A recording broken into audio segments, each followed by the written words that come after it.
think we were going to be that close.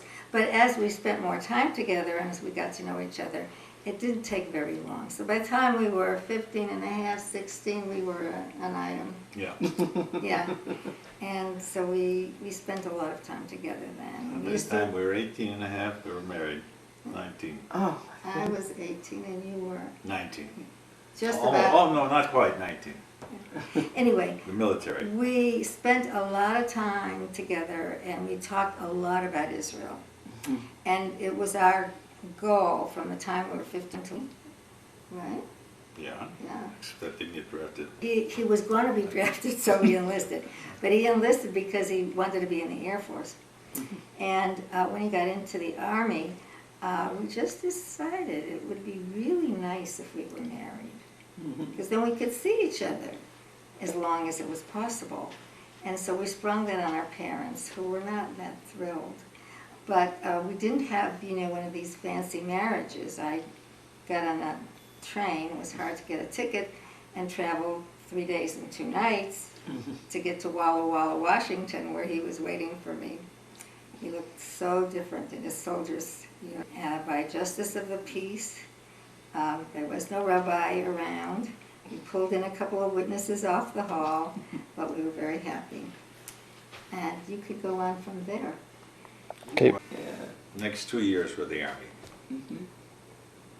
Well, the Army was very traumatic in a lot of ways because you should really tell about what happened. Well, I think you saw those pictures of Russia and so on. Yeah, but unfortunately, I didn't record those pictures of Russia. Oh. So where did you serve? Yeah. Well, I was in the Aleutian Islands, and I was in an air crew, a bombing crew, and we were shot down over Japan. But we were fortunate; we just managed to make it to Russian territory, which wasn't too far away. But Russia was neutral, as you remember, in the war until the end of the war, until the bombs actually interned us. But we didn't know what our status was. Allies, prisoners of war, what have you. We were 10 days on the beach there after getting shot down until the Russians came and got us.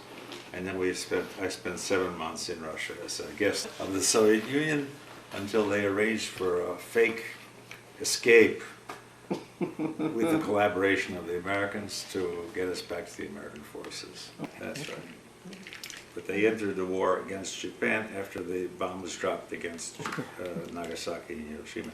Anyway, I came home in June of 1945, and I think, first of all, and we were there during the time that the Berlin refugees, so on.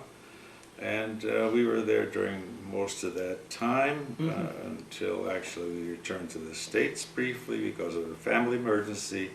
And we were here a year, and then we went back to Israel. It was Israel in 1949.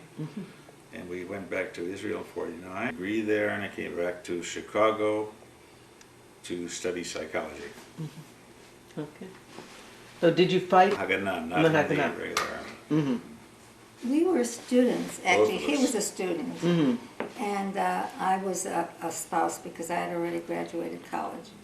And so we were living in a student dorm, and we were invited to join the Haganah. This was before any state, and we were so thrilled because that's what that was what we wanted to do.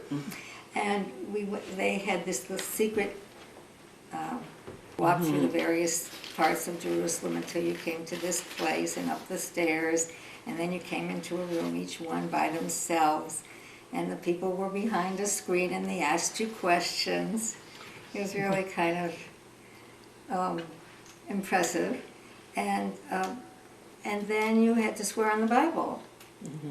And one of the questions I was impressed with that they asked us was, what's the difference between Haganah and the Irgun? Oh, interesting. Yeah, and it was very important. That was like a crucial, the Haganah, which was for self-defense, and the Irgun, which was terrorist.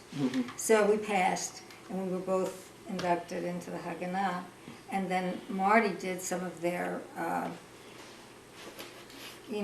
Intelligence. what would you call it? Intelligence. Yeah, I listened on earphones to the British High Command. But you have to understand that it's hard to picture now, Mm-hmm. but it was absolutely every day. It was very dangerous. It was couldn't get to the university anymore. There were people who were killed on their way there. It was really a situation which, unfortunately, has continued in some way. Security. I know. Well, the university was on the ended up in the Arab It was sector on of Mount Scopus, yeah. and nobody could get there until after the war was over. Yeah, it was a very dangerous time. Every night in Jerusalem there was firing. You could hear the gunshots, and then there was curfew event. But the problem was that, and they were always taking away what weapons they could get from the Jewish people, and then you know we Maybe never we still saw it. are. We still are. We are. The kids. Yeah. So anyway. So what do you want?